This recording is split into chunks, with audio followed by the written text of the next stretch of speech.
Hello, happy Frequency and Flow Friday. The space is dedicated to helping you raise your frequency so you can live in optimal flow. And today we are using a deck by Stephen D. Farmer. It is Earth Magic. I like this deck. It's very grounding.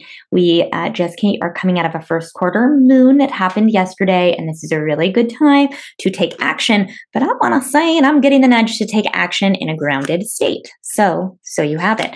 Now, a couple of things. If you are wanting to take action around the lunar cycle, which I always think is great, moon cycle restart is coming up. So the Lunar New Year is almost here. So stay tuned for that if you like to do that with me. And there are still beds left for the Rituals of Remembrance Retreat, which is going to be some really grounded ancestor work, but also really supporting you to remember your light and remember why you came to this earth. All right, choose position 1, 2, or 3. If you're choosing position 1, I'm going to the top of the deck. The card you get is childhood, in a sense. This actually reminds me of the property that we will be at for that retreat.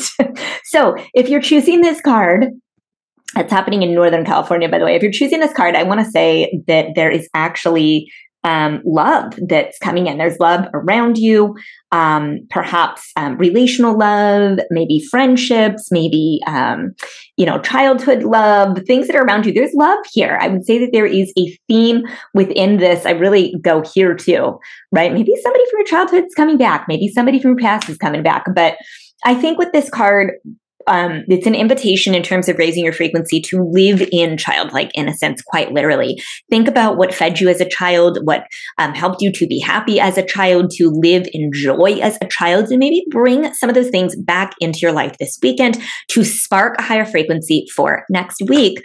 And I would say to be social, say yes to invitations. And, if you're dating, put yourself out there, date around. If you are partnered, then have fun with your partner and do fun romantic things and be childlike. If you're choosing position number 2, I'm going to go to the middle of the deck. The energy is shifting here a little bit. I can feel it.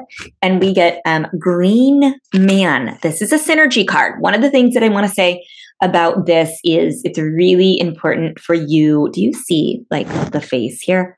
Or is that just me? But it's really important for you to connect with nature. If you're choosing this position, this is what I am feeling, that there's probably too much work that's happening and there's a need to connect with nature. Maybe there's a need to get help from nature, whether that's essential oils or herbs or eating better or eating higher vibrational foods. I have an awesome food frequency pyramid in the Discovery Vault at school.ginanicole.net. You can scroll to the bottom and there's a Discovery Vault. But if you're choosing this position, there is a need to firstly connect with nature, but I would say that your life is a little bit out of sorts, that something doesn't seem quite right, and maybe you're overworked, maybe you're burnt out. There's something going on where you're needing to reconnect with the green man within. So, connect with that, be in nature, eat your fruits and veggies, really get honest and look at where you want to make some changes. And then finally, if you're choosing position 3, the energy raises a little bit here again.